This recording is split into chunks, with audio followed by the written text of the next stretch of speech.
Welcome everyone to Chat GBP. It's good to see you again. We're talking about mental health today.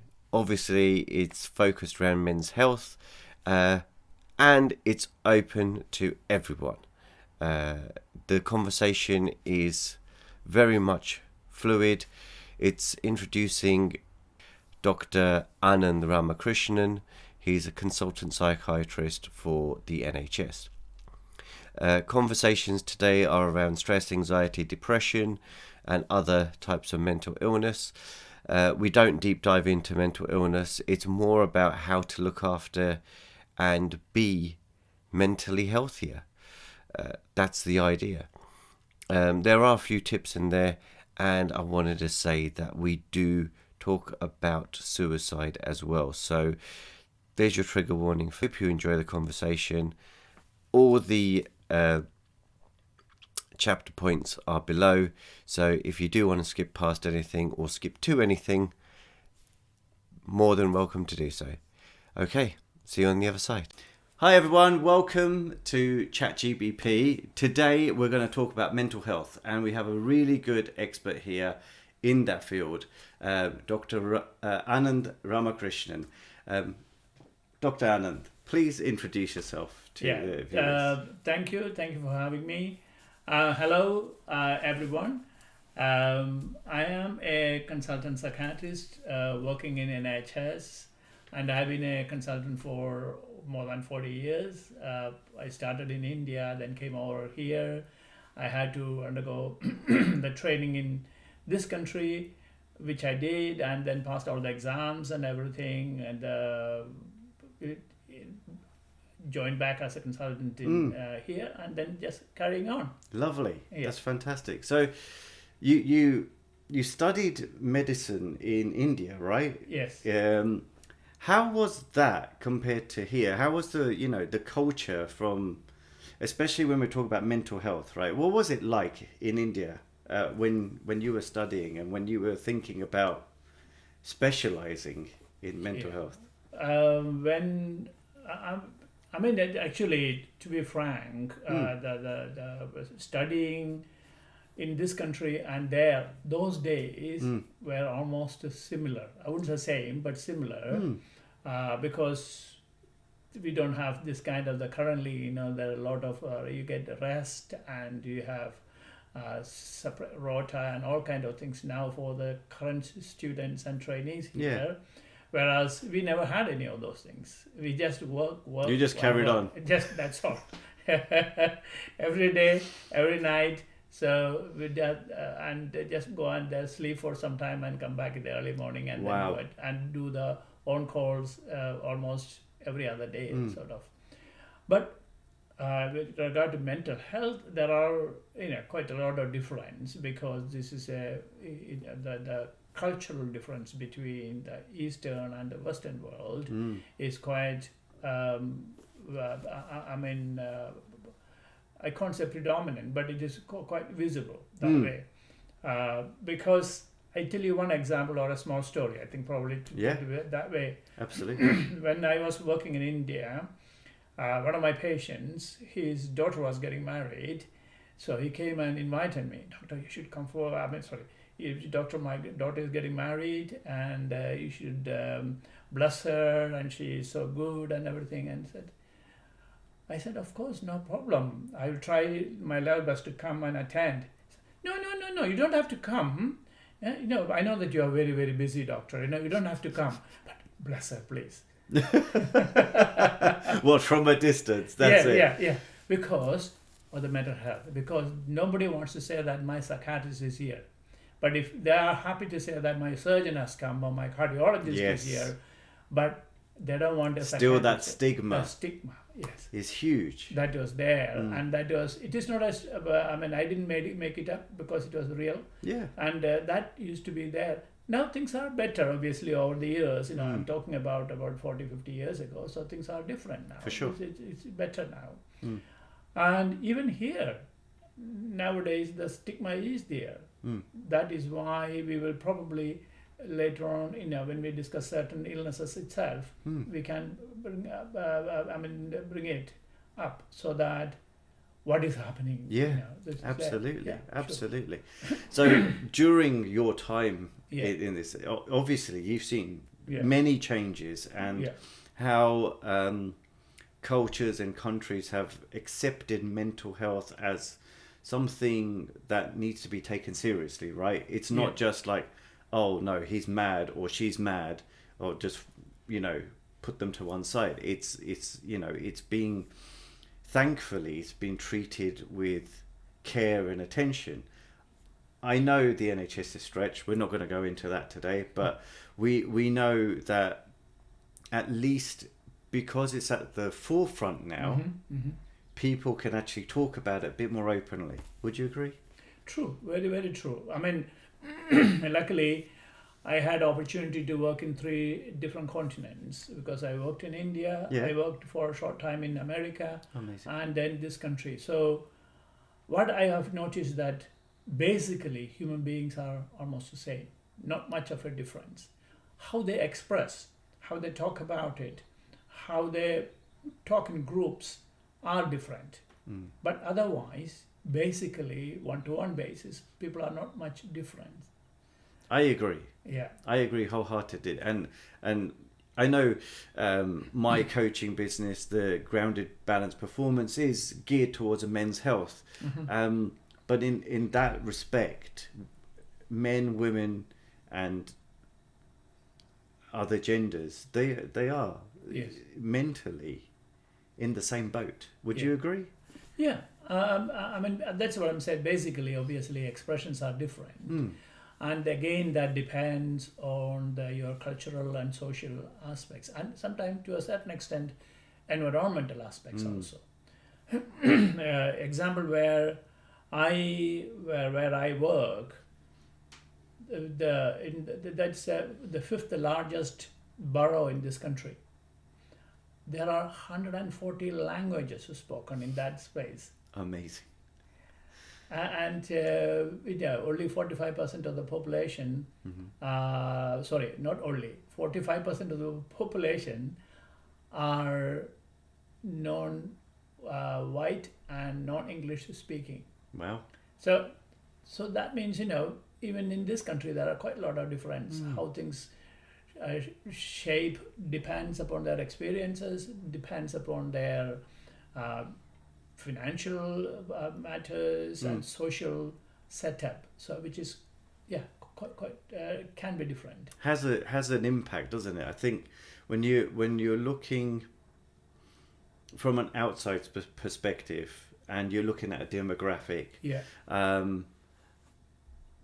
there is cultural taboo for sure. Like I know in our culture, Asian culture, mental health is very much not really spoken about. I mean, they might speak to you because they know you're a psychiatrist. They might come and speak to me because they know I'm a coach, but very not in front of other people. It's not an open forum for anyone.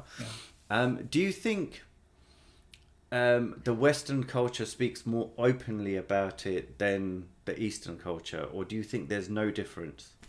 No, there is a significant difference even now, because Western countries' advantage is that they are more open and they are more individual based. This is, for example, in the Southeast Asian culture and where we come from.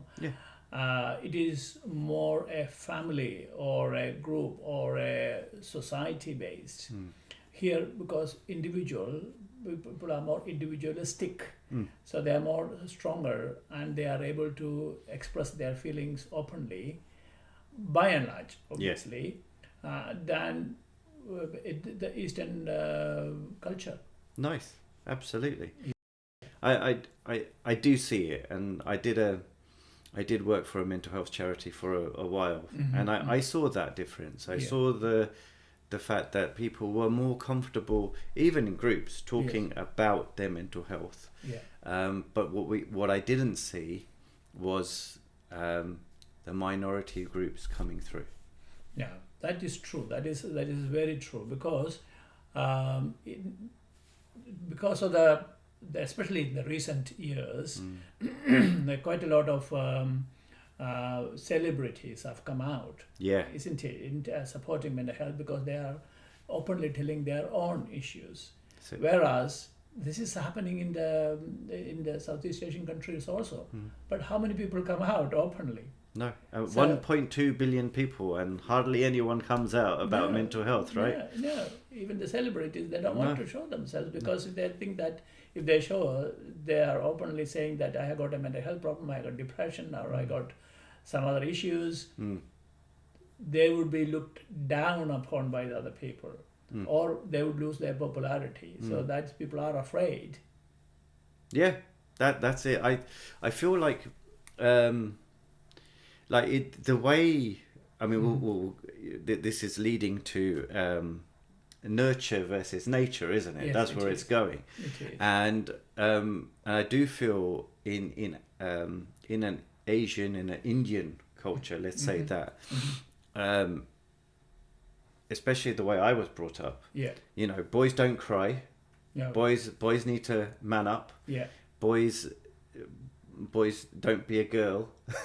All of these sayings, not helpful. They'll be called sissy. Yeah, exactly. None of it's helpful, is it? No. Because when you're older, and like when I was growing up and going through my 20s and 30s, giving away my age now, it's one of those things when you're going through the motions and trying to understand Yeah. how your mental health is affecting you physically, because it does. Yeah. It was tricky periods of time where stress, anxiety, depression, those three things, I think they're common. Yes. And they've always been common. It's just they've not been labeled or easily identified. And I think, like, for example, in my late 20s, I was working in the chemical industry at the time, and one of my managers said, "Don't believe in stress, it's made up." And I just looked at him and going, "Really?" And this guy was stressed almost all the time, but he doesn't believe in it No. because he didn't identify it. No. And like, this is he's a middle-aged white man from northeast of England, and he did not identify with it at all. And he said, that's the modern day back pain. So for me, I was flabbergasted, and I just thought, okay, right, I've got decisions to make now. So I made my decisions and moved forward and spoke to people who could understand. Yeah. Speak to that for a bit, for people who don't actually believe in any of this stuff. Yeah, that is to a certain extent that is true for all men, isn't it? Because there's a masculine, thing that are a macho figure. They don't want to show that they can't cry, they can't feel bad, they can't get stressed out. But again, things are changing now. For example, for the students in schools and also in universities, there is a significant support out there to help children and students with this kind of difficulties and stress, because it has been well documented now that stress obviously has it is the basic issue for many students to not getting the grades, and it is closely related to other mental health problems or serious problems like depression and chronic anxiety and all sorts of difficulties. So they do get a lot of support when compared to probably 20 years ago. And even in professions, all the professional organizations have got separate wing. For example, our Royal College of Psychiatrists, where I am from, we have a separate support unit, psychiatric support unit, where people can anonymously phone, telephone, and they can get more information, and also extra support are also available. Amazing.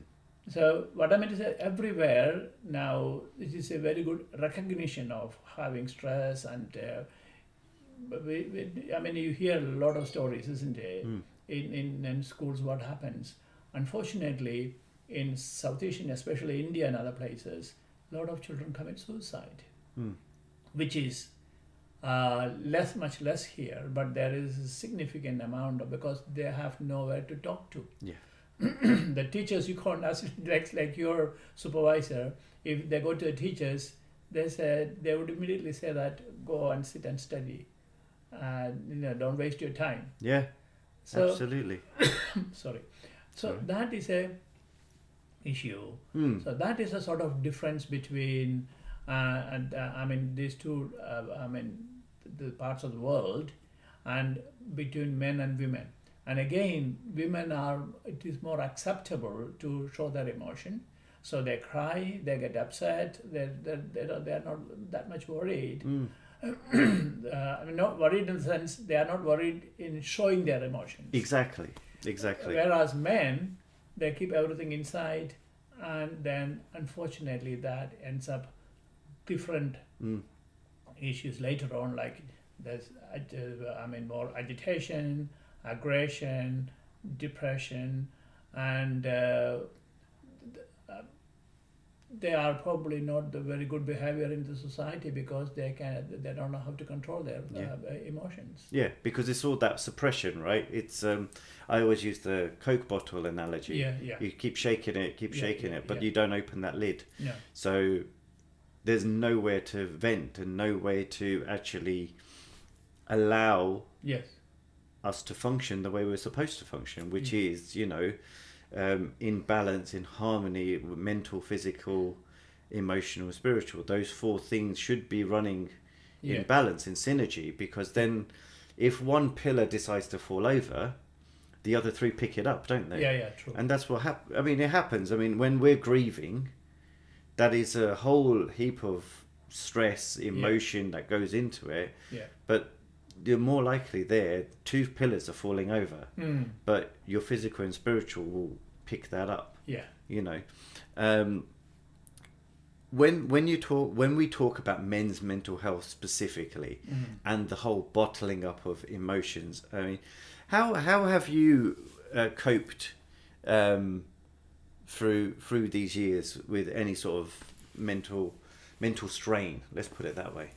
Yeah, because your job is demanding. I'm not going to sugarcoat it. It's demanding. Yes, I'm not saying anything against that, because that is true, and because we are discussing other people's difficulties, which is emotional difficulties. So to a certain extent, it can affect you also. Yeah. To a certain extent. So that is why. That is what the experience come in, because you have been hearing this kind of stories and difficulties for years. Gradually, you develop your own coping mechanisms, how to not get sucked into their own problems. So there is a boundary there. So we are able to maintain that kind of boundaries. Whereas if it happens in your own family, you won't be able to maintain that boundary. No, that's right. So that kind of differences, and we will not go into the details, but you can have countertransference and transference and all kind of issues. The psychologists will explain that better than me. Absolutely. Don't look at me. So that kind of issues happen. And it is very clear, somebody who has started their career and somebody who are in the profession for a long time, you can see the difference, how they cope with it. Yeah. And rightly you said about the stress and how you manage it. And something more people are more getting used to now is what is reflection. So you sit down and reflect about what happened and how you managed it. And then when you do that, it is easy for you to make that difference. And what went wrong or what did not go wrong or what did well, all this kind of things you can make out better than when you are doing with another patient sitting with there for an hour or something, and then exchanging their difficulties and giving answers, and how you can and how they can cope with it. For sure. So when you're talking about reflection and people sit down and do deep reflection, do you recommend that they write things down, or do you recommend that they draw things out? How do people do it, or what do you recommend? Again, depends on you. In the sense, you means the people who do that, because some people are like, so for example, a few people make mind maps. Mind maps are brilliant. Yeah. I love a mind map. So yes. that's and it. certain people make pictures, caricatures on drawings. Some people write down. Some people don't do any of these things, but they think and they are able to get it through like a roller going over and over again. They can get it through their own mind. So it is a little bit your own practice and how you are comfortable with it. So if somebody is going for a tough time at the moment, say if they are struggling with stress, they won't really know, will they? I mean, the first person who knows is the loved ones. They see whether you're stressed or anxious or depressed. And I'm talking about those three because those three are the most predominant day-to-day lifestyle mental demands. I just only way I could put it, because those stress can come from work, it can come from family, it can come from anywhere, right? Anxiety can be picked up from however you've been nurtured along the way, and that's happened. And depression can hit anytime. Yes. Agreed? Of course. Anytime. Yeah. So those three things. So if someone's struggling with any of those three, what do you say to those people out there? Go, look, what's the first step? Because men generally don't talk about these things. No. So who are they going to talk to? Again, there's two things, because if you feel something is not right, ask your close friend, because you might find it a bit difficult to discuss with family, this one. So the best person is somebody, what we call as a confidant. So somebody who is next to you, whom you can discuss things. And try not to discuss it in group, especially within your friends.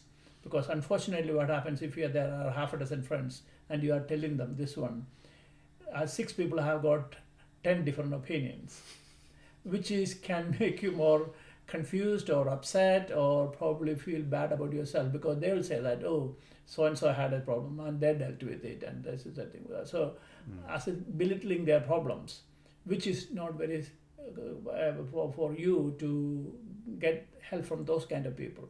So one-to-one is the best to start with. And if that particular friend is not very good and unable to give you much support, then you have to find who is there. Either somebody in your family, your sister or brother or father or mother or anybody else. Or sometimes girlfriends are very good. If you have got a very understanding girlfriend, they would be able to get it. So, or a partner. So you need to be careful about to choose the right person to get it. Otherwise, it can cause more harm than good. Yeah, absolutely. And if someone feels like they can't go to any of those people, GP? Yes. The GP is there, and of course the GP is the first person. And then GP will find somebody, because there are a lot of mental health practitioners within primary care nowadays, so they would be able to help you. If things are serious and the GP thinks, then he can make a referral to the mental health services also. And all these things are done in confidence, so there should not be any problem. Perfect. Unfortunately, professionals or probably who do well in their life are probably the worst in dealing with this kind of problems, because they have a feeling that they can manage everything. They are confident that they can look after themselves, they can control their emotions, they can control everything, because that's the way they are born and brought up, and probably they came up in their career. So that way. But as you earlier said, that it can happen to anybody, anytime. which is many people don't understand that. Then they find it very difficult to manage it. For example, we tell that doctors and nurses are the worst patients because they find it very difficult to manage because as a professional they are used to certain things, and once things don't go according to the way they wanted it or they decided it, they don't know what to do. That's it. Yeah. And that is human nature, isn't it? I mean, a lot of these things are normally an effect of change of some sort, aren't they? We are designed for change. We are designed for change. And whenever I say that, I get three sets of responses. People go, oh yeah. People will go, what is he talking about? I hate change. Or the other one of like, if I say nothing, it'll go away. Right? Those things happen. So that is what somebody said, what is constant in the whole world is change. Exactly. Because every in the yogic tradition, they say significant change happens every 3 hours. Yeah. It's true. You're not the same in the morning. No. By that time it's lunchtime. Yeah. In the afternoon and the evening we all behave differently, and night there's a circadian rhythm. Yeah. So if we're built for change and people are adverse to change, what's your advice to them?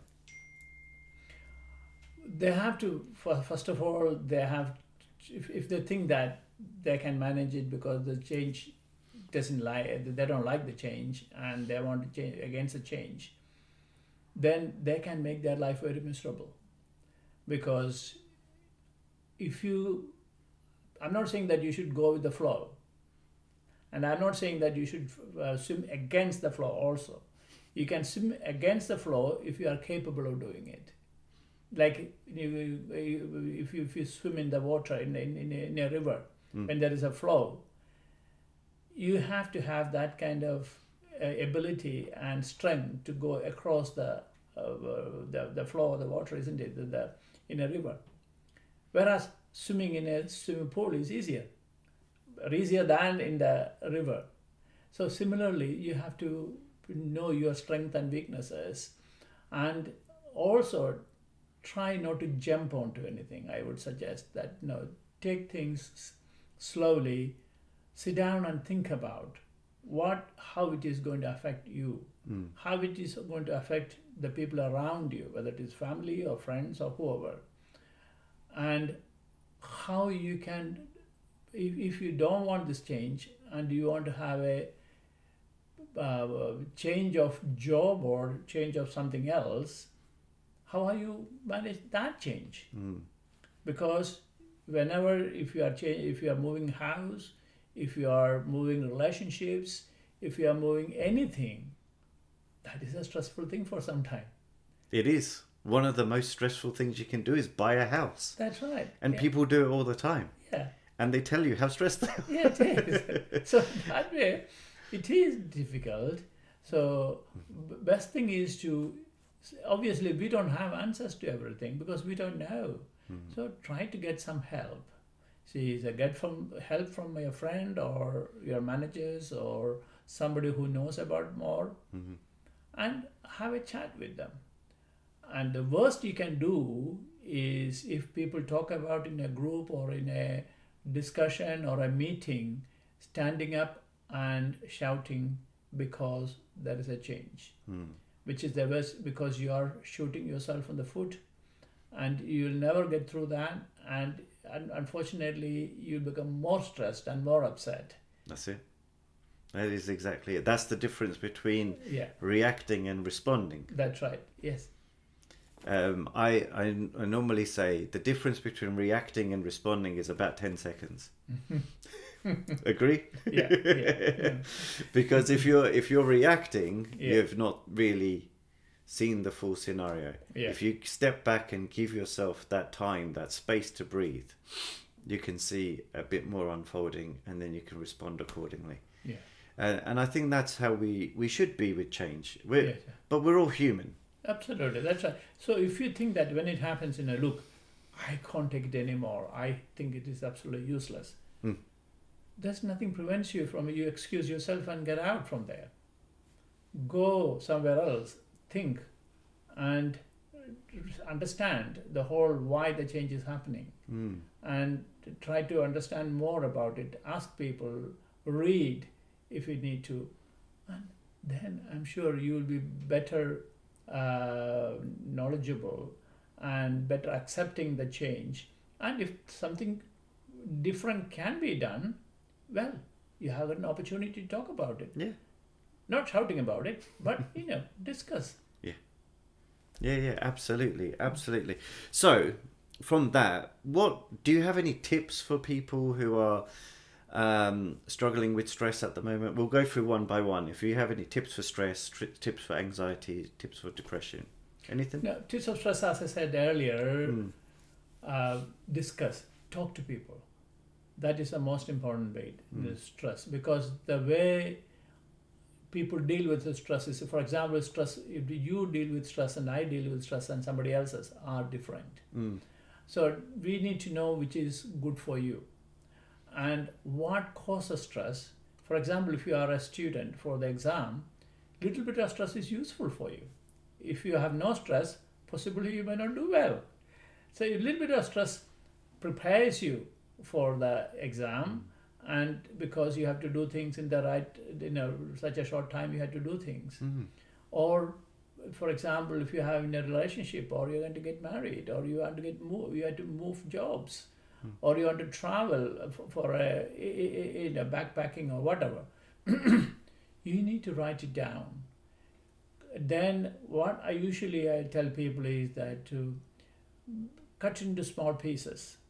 So each big portion of a job. For example, if you have to take 5 exams in one go, in one go in the sense in a week or 2 weeks time, slices into different pieces, and then how you can manage slices better than the whole. Absolutely. It is not, I'm not making any big theory here. No. Because everybody knows about it. Yeah. So that way, to understand things, then as I said earlier, get help. Yeah. Talk to people. And most important thing is, if it has happened to you before, learn from it. And because it's not only one thing. If when the stress is something which you're never going to done with it. No. It is going to happen again and again and again and again. So how you managed last time? If you managed it badly, what did I do wrong at that time? How I couldn't do it well? Talk to others and tell them that this is what I did. What do you think? Yeah. So because there'll always someone who you think is coping with that stress better. Absolutely. So if you can engage with them, yes, and have that conversation, that's brilliant. If you can't, then it's time to model yourself in that way. Would you agree? Yeah, absolutely. And certain things are important is that I had a friend. He has been, for the exam, he has been drinking a lot of cups of coffee, and he ended up in A&E because of palpitations and just problems. Yeah. Because that is bad. One thing is good is you need to don't spend the whole time reading or going through. I'm just talking about the stress related to the exams and everything. And take some time out and probably you can write down, like you said, that about 3 hours. Things change every day. You have a timetable. You write down what you can do from morning to evening. So how many hours you study, how many hours you go for a walk, talk to people, watch not probably a whole movie, but at least snippets. You watch television and everything, talk to people. You need to do it in a very structured manner, which would help you. Yeah. For example, I still remember when I did my membership exam. Before the exam, I previously I was not very good in going to gym. Although I had a membership, but I never went there. That's a lot of people. Don't worry about it. Every day I'm busy. I couldn't. Okay, but this one I took 2 weeks leave from the work. Every day, morning and evening, I went to the gym, and came back and sat and read and everything. Discussed with my colleagues, and that was good. No problem. And the exam, it was much easier. Although I obviously I was stressed out, but nothing, and I passed. I'm not saying everybody the same thing can happen, but what I meant to say that because at that time I made it a structured manner. I tried to do it properly.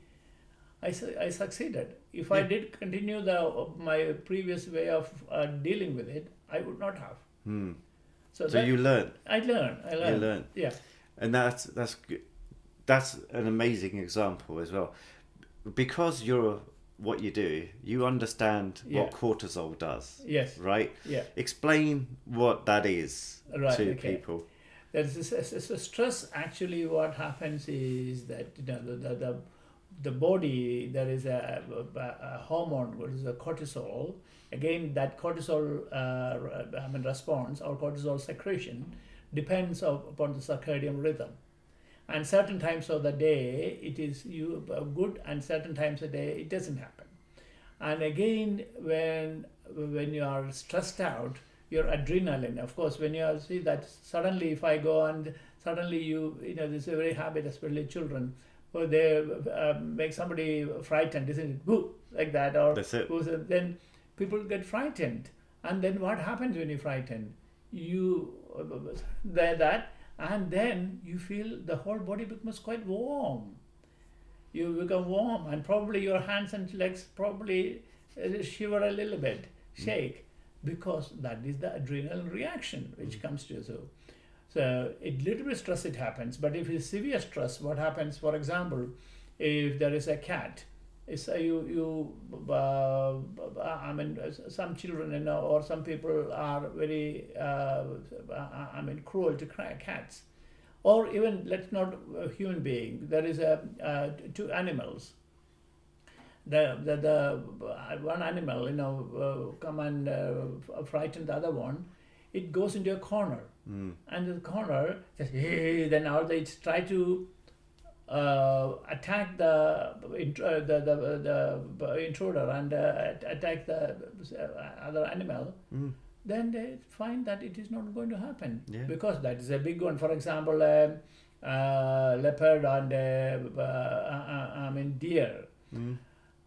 And then it becomes completely because they crumble completely. Because they are unable to, because that is the situation. That's the worst situation you can ever be in the stress. So never ever get into that state, because then it is very difficult to get out from that stage. So that is what the hormonal reaction to how you do and how you face things, and the flight or fright reaction which is happening. So that happens to all of us. If somebody says never happened to them, I don't believe them. I don't believe them. No. Sometime in your life, it can happen. I heard about Lyndon Johnson, the American president, when he was young, about 7 years or 8 years or something. He was in a very woodlands. He was standing there near a river. And somebody went and asked him, why you are standing there? I'm not frightened. I'm not afraid to stand here alone in the evening. He said, what is afraid? What does that mean? So I don't know if it's true or not, but what I meant to say that if you are not afraid, if it is not being the way you are born and brought up, it is very difficult for you to understand that. That's it. So that's it, and it again comes back to nature versus nurture, doesn't it? Yeah. Again, and that will be a recurring theme for sure. Of this talk. So, I mean, that's great. Thank you for that explanation. It's fantastic. I mean, flight or fright or flight. It's so easy to say, isn't it? Is one of those things that we experience, or freeze, right? Because they're things. I mean, that is our amygdala working overdrive. And the cortisol, I'm glad you said it. It is with our circadian rhythm. It's designed to wake us up in the morning and get us out of bed. Yes. That's it. That's the purpose. But obviously, when we have overwhelm, and that's when these other things happen. And I think that's a good place to be. Move on to, because I think the things that we've talked about, stress, anxiety, and depression, overwhelm is the precipice of it. Would you agree? Mm-hmm. Yeah. Sure. So, when you talk to your patients or you're talking to people in general, what do you say to them about overwhelm and what to look out for? What signs? I mean, because as you know, what happens in stress. For example, we're talking about stress, isn't it? So stress. What can happen is that many times it depends upon the situation. The stress can happen in various ways. For example, your stage fright, the social anxiety. When you go there and then you are unable to speak anything, you knew everything. Similarly, in the exams, people have learned everything. They know from A to Z completely top notch. But in the exam, when you get the pen and paper, but nowadays I don't think only in the typewriter, whatever. Yeah. People find it difficult. They can't remember anything. It doesn't come. So what happens is that your mouth becomes dry, you become hot, you start shaking, and sometimes you may feel that a bit what they call it, the butterfly in the tummy, and heartbeat fast, and all these things can happen, and you're breathing fast because all this can make it much more worse. So if you ever start feeling these kind of things when you have feeling with any adversity, that is the time you have to think about whether are you having the real stress reaction and how you can deal with it. So initially, obviously, all the symptoms will not be there. Few things which will come. The usual ones are that they're getting dryness. You can't speak anything. There is no complete saliva, completely dries out. And all the issues come. So that is one thing. Then you need to talk to people, try to get the right kind of help. And what we have discussed before, you need to get into those kind of different strategies. And there is no single strategy work for everybody. And there is no single strategy work for same person every time. Okay. So what strategy generally works though? There are breathing techniques people can do, right? Yes, there are relaxation techniques. Okay. So which is the breathing. Obviously, I can tell you very, very simple. There are different kinds of breathing techniques. If you look at if you Google it, you'll get at least about 200 or more different kinds of breathing techniques. And what I can suggest is that very simple technique I tell people is to sit down somewhere comfortably, like here, sit down, and don't cross your legs, uncross your legs, keep your hands on your knees, and straight. Don't lie down. I mean, you can lie down also. Yes, you can lie down, but only thing is, don't lie down on it. But if you are lying down, you have to lie down flat, not on the side. Then take a deep breath. Take a deep breath. How much you can do? Take it maximum. Then hold it. Then breathe out slowly. You should not even know that you are breathing out. Slowly. See, Nice. I took so much time to breathe out. So that is what you need to do. And pardon me, don't expect any miracles. Nothing will change in a day or two. Many people think that, yes, I did what you said, but no, it is not for me. How many times you did? Oh, I did 2-3 times.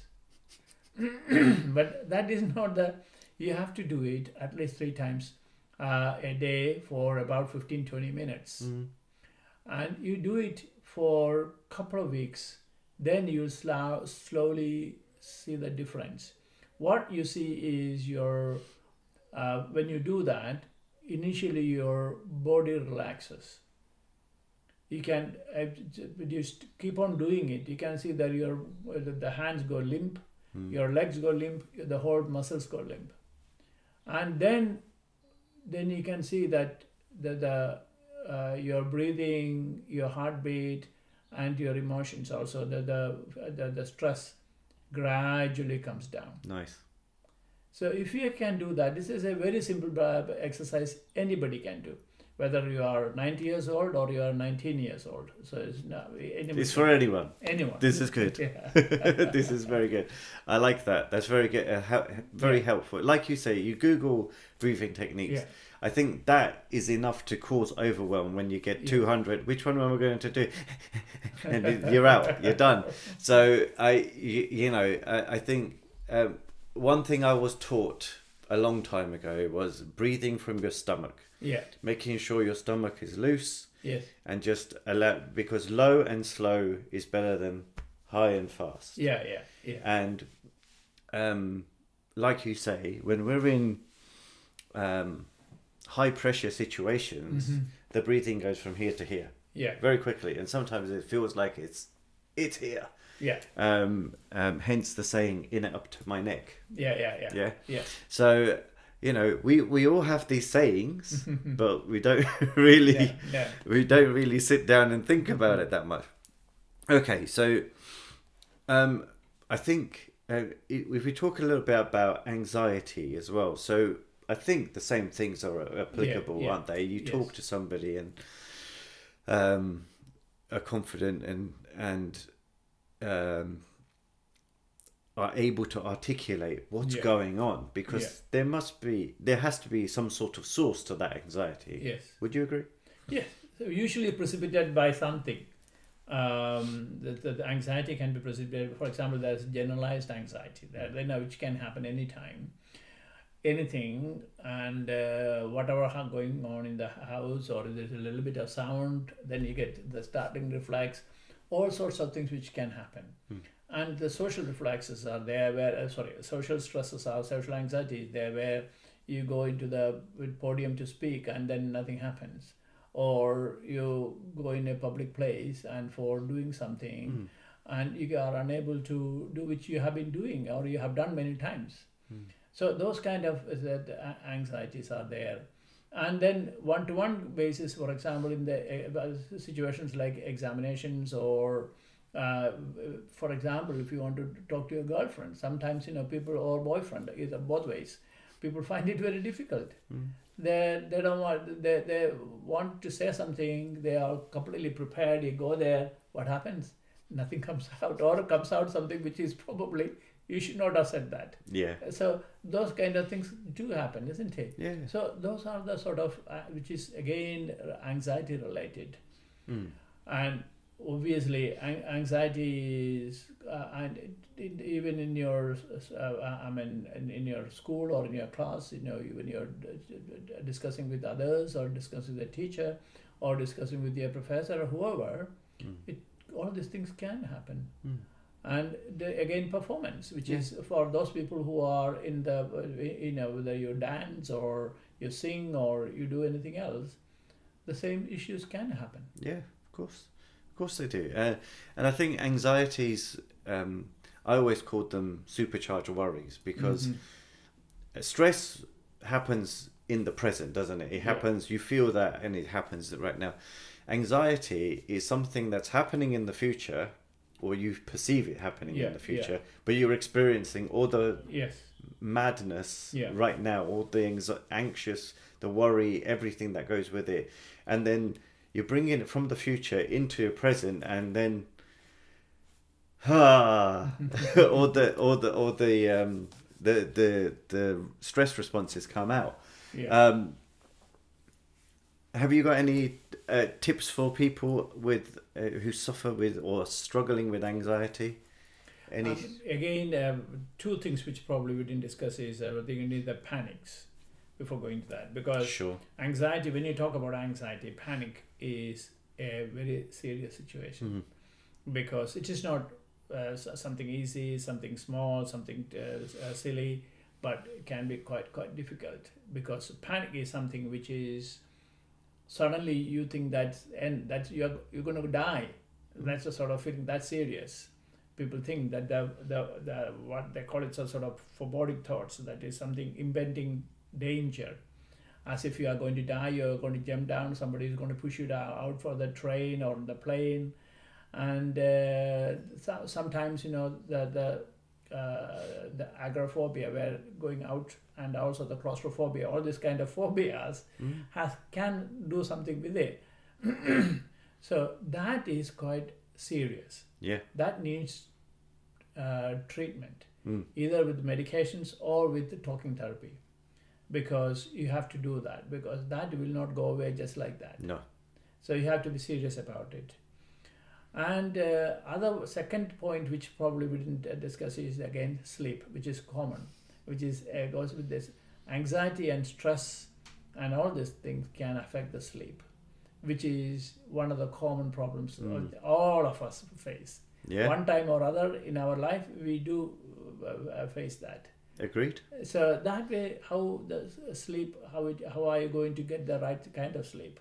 And what is the right kind of sleep? Again, that changes from person to person, depends on what you do. You go for these shift workers, and then it is quite different for them. Yeah. So that is also need to think about. I will not go into the details there, because then we need probably a few hours for that. I agree, and I think those things are you've ticked off a few things there, because when you're talking about phobias, and they are part of anxiety and anxious behavior, as it were, and your talking therapies really do help get people across the line, however they want to see the future. Yeah. Whether they want to tune them down or turn them off completely. Yes. It's possible, isn't it? Yeah. It's up to that individual of how far they want to go down that road. Yeah. Let's get into a bit of depression. I should say it in a light-hearted way. It's a very important topic, because obviously, there's low mood and then there's depression. Would you agree? Yes. Low mood is normal. Little bit normal, in the sense, for example, you didn't get your lottery. You get upset. or the relationship broke, and you feel upset. Very seldom people say, "Hi, it is done." No, this is good. No, people don't say that. It's just like, so that kind of things which are normal, and that helps people to a certain extent, because that kind of time when you have a little of introspection, when you can think about what should have done, what is better, why it happened, why it's me. But then when it becomes an illness, which is depression, which is more sustained, and it is more severe, and it lasts longer. So it is usually lasts more than about a couple of weeks or more than that. That affects your whole function, your decision making, your understanding, you're able to enjoy things, you're sleeping, you're eating, your interaction with other people, interaction with your partner, all these things get affected. So that is depression. And that depression again can be dealt with talking therapy in the early phases, obviously, or you can have medications, but obviously medication does not suit everybody. And sometimes, you need both. You need both medication and talking therapy, which can go hand in hand. Absolutely. So the first step for somebody struggling with that sort of depression. Yeah. So again, to acknowledge and understand that, you are finding it difficult. That's the more important. Don't try to fight with it, because if you try to fight with this initially, it can make you feel worse, because your capability suffers, because you are not the best in terms of your understanding and how much you can do things, and usually you are a very, very cohesive and very active person, but you don't know why you can't do things, and you have no clue. And again, the danger of severe depression is that it can lead to see that, what's the point in carrying on life, and let me do something, or let me finish my life, which is, people have suicidal thoughts, which are fairly common with that kind of situations. Not Sure. early depression, but the thing. Yeah. So they have to take it seriously. Indeed. And when you have depression, first, as I said, think about it, try to reflect on what happened and why it is happening. If you are able to find an answer, try. You deal with it. Or you again discuss with your friends or family or whoever you trust. Because it is important to have a trustworthy person next to you to deal with this kind of issues, because that is the best you can ever have. And Agreed. so that way, if you have it, so that you can have a good life. Yeah. And then most of the depression would go away initially, obviously. When I'm talking about the very, very, very first few days, when you think that your sleep is not the same as before, you are feeling very weird and things are not right, I can't concentrate, I can't laugh, and why is nothing wrong with me, why I am like this? Then you try to say when and why and how it started, then try to deal with it. If you can't find an answer, definitely go for help, because that is the best to do. Because then don't try to meddle with it or fight with it, which can, and as you know, it takes a longer period of time. It goes into a few months or something. It can cause problems. Absolutely. I think it was Albert Einstein who said, you can't fix the same mind with the same mind. Yeah. You need someone else to That's come true. in. So, like you said, almost about everything is talk to somebody. Yes. Is reach out and talk to, and do not bottle it up. No. It's one of the worst things we can do, especially as men. We like to just put a lid on it, brush it under the carpet, and it just doesn't work, does it? It's just not the way forward. That's true. When you talk about the men, one of the most important bit is don't get into habits, or you can have an extra beer or extra drink, and which is unfortunately happening. Happens. I'm not blaming anybody. No. Of course, most of the people enjoy a drink or two. Sure. But that never go beyond that, because that is not going to help solve the situation. It will make it worse. Yeah. It almost always hinders progress. Yes. And that's the same with youngsters going for the drugs, and not only youngsters now, actually older people also does that. So it can happen to anyone. So we need to be careful that you have to sort these things out. Unfortunately, alcohol or drugs or anything will never solve these problems. Yeah, I 100% agree with you. So that neatly gets us to, what can the NHS offer? NHS, the first point of contact is the GP. So you go to a GP. If you think that whatever we discussed now, if you think that you understand that something is not right with me, not physically, obviously, and so you can go to the GP, and GP is the majority of GP, probably not 100%, but 99 or 96% of the GPs are good and to help people, because they are trained to do that. And if they think that you need further help, they would make a referral to the mental health services. Depends upon what part of your what country you are. There are waiting list and issues there, and again depends upon what kind of problem you have, and whether it is you are a child or whether you are an older person, or you are a youngster. So those kind of differences are there, but by and large, you do get help. And there are people, and then before, if the GP thinks that you don't need medication, I mean, usually GPs themselves start medication, and if that doesn't work, then only they'll send you to the mental health services. It is otherwise called secondary services. The primary services are the first stay of everything, and they can refer you for these talking therapies because all the boroughs, all the counties, they have talking therapy units, and they don't have much waiting list, and by and large, you get a fairly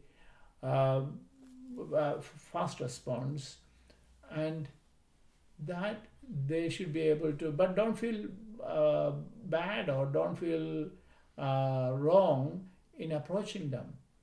And people, you should not feel that that is not going to help me, that is not for me, but please try. And try for a consistent period of time.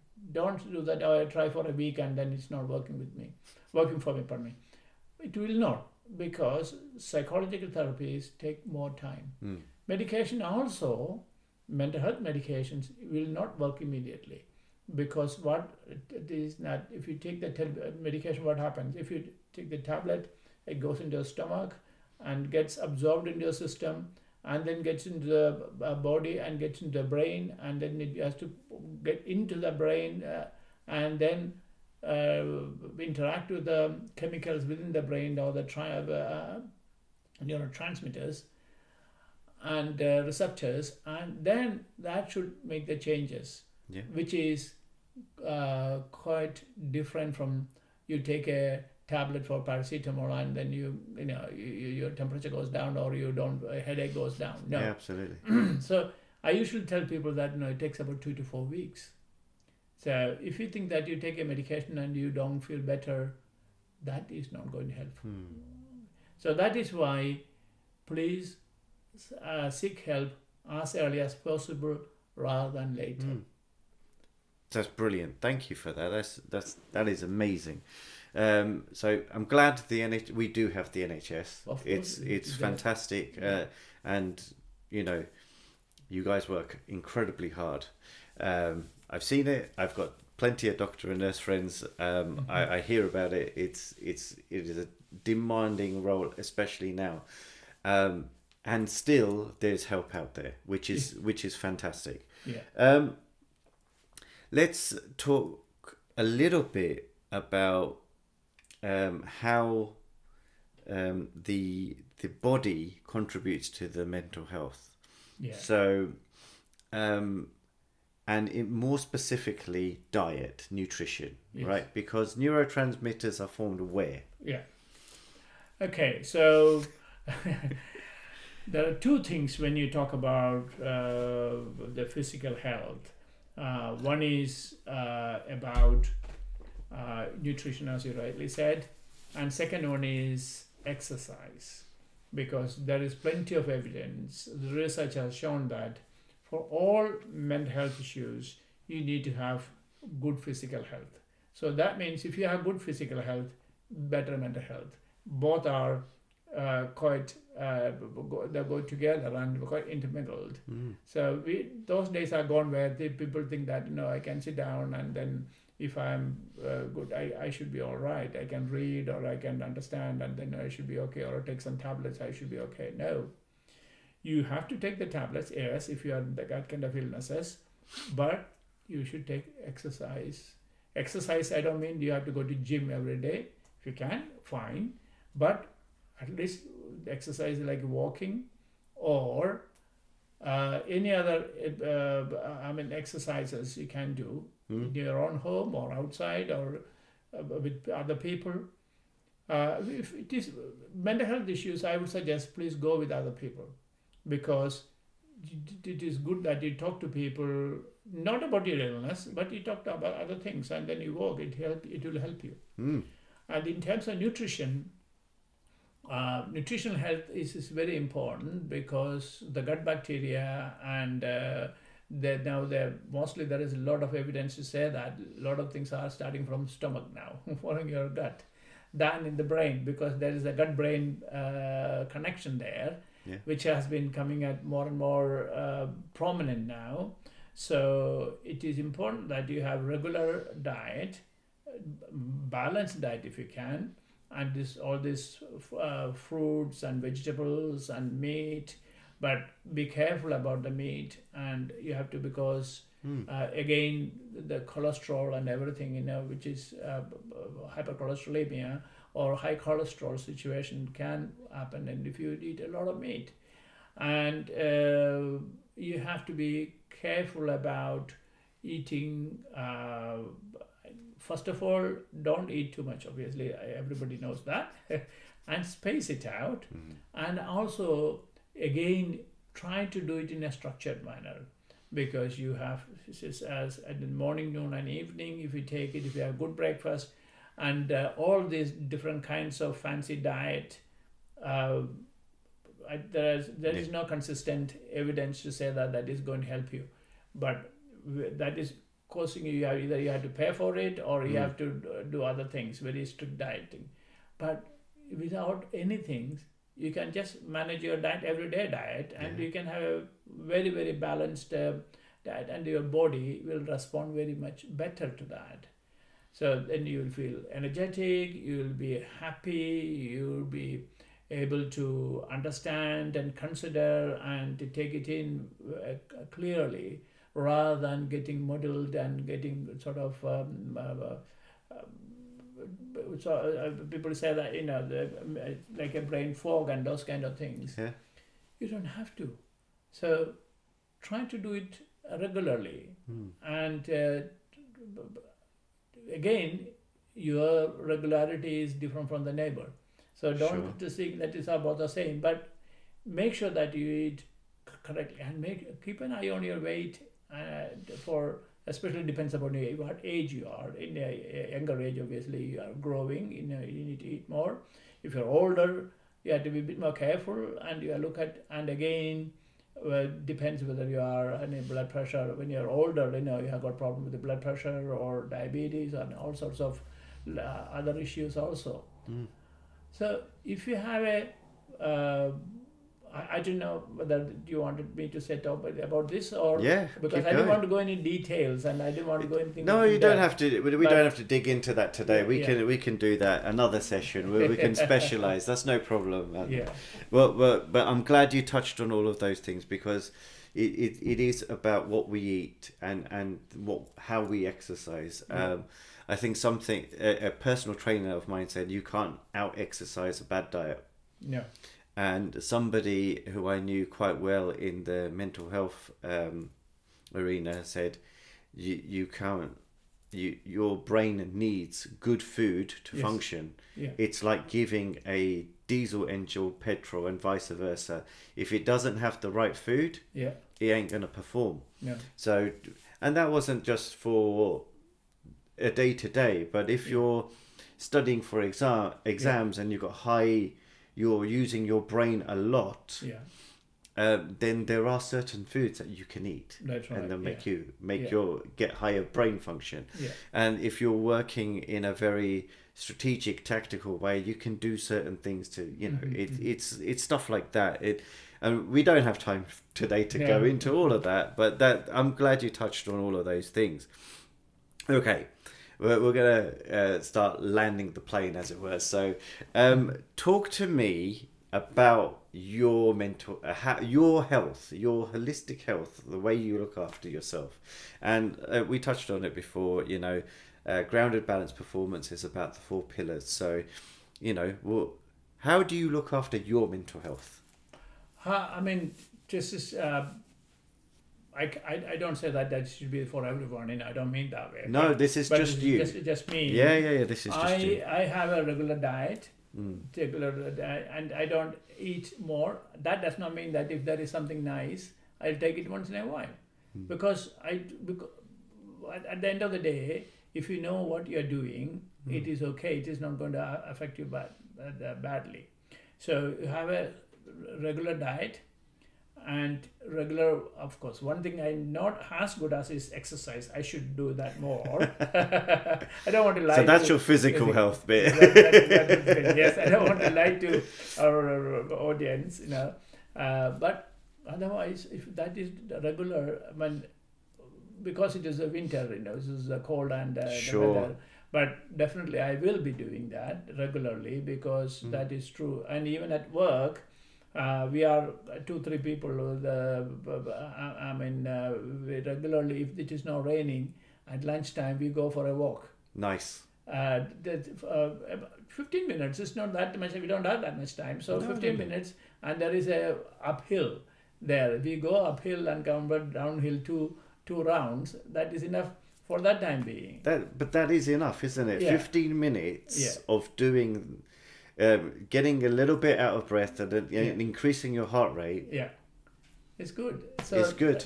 I do that, and then I find some time to watch television, and we discuss things at home, read, talk to friends. Talk to relatives. So it's just like anybody, just as normal things, and go for work and come back. And at work also, I don't get stressed now, because there's no point in get stressed, because we know how the NHS work. Excuse me. And definitely there are problems. Sure. If I say that everything is honky dory, I am really lying to you people. No, I'm not. So things are there, but we deal with it, and we just get on with it. That's all I do. I'm not saying that I'm doing extremely well, but I think I'm all right. So I don't feel anything bad. So that means I think it is okay. I sleep fairly well, and I eat fairly well, and I do things. So I think that is what I do. Perfect. And then how about the other two? Because we talk about heart and body already. So, mind and body already. We've talked about that. Yeah. What about the emotional side and the spiritual side? Do you do anything on that front too? Yeah, spiritual side, obviously, there are, spiritual is not religion alone. Agreed. People say that immediately spiritual means religion. No, it's not religion. I mean, religion probably plays a part in it, because you are born and brought up with it. So you've got values and beliefs embedded in you. So that is there. And then you, dealing with people, that is a kind of spirituality, in the sense, if you can improve their spiritual life. And part of my job itself, I talk about it sometimes to the patients, because there is issues about detachment, and how you interpersonal relationship, how you can maintain, how you can talk to, I'm not saying God, but talk to somebody whom you can trust in it, and you believe in it, and you can improve that situations. So that is all part of the spiritualism. Sure. So which I practice in my regular practice. Also I talk to people, and I do myself. And then emotional, that is satisfaction, because within the family, you got wife, you got children, you got grandchildren, so they are all part of the emotional strength you have. Yeah. Nice. Lovely. Absolutely fantastic. Excellent. Cool. Well, yeah, I think we can wrap up about there, can't we? That that's a fantastic discussion we've had about men's mental health and mental health in general. Was there anything else you wanted to add before we said tie this up in a nice little bow? Yeah. Now, I just wanted to tell people that try to understand what's going on with you. Try to understand what's going on in your family. And if you cannot manage it yourself, get help. Perfect. So that's all I can say. I think that is absolutely perfect. Yeah, on that note, we can call it a wrap. So everybody, thank you very much for listening. We've been in the presence of Dr Anand Ramakrishnan, psychiatrist for the NHS and consultant, right? Yeah, fantastic. So thank you very much, and see you in the next episode. Hey everyone, thank you very much for joining us today. I hope you enjoyed our conversation with Dr Anand Ramakrishnan, a consultant psychiatrist for the NHS. Yeah, we know the NHS is stretched and there are still great people working there. So if you need help, please reach out. I've put some extra extra contacts below, so that if you do need it immediately, reach out to these wonderful people who can help you. All right, take care. Have a lovely day.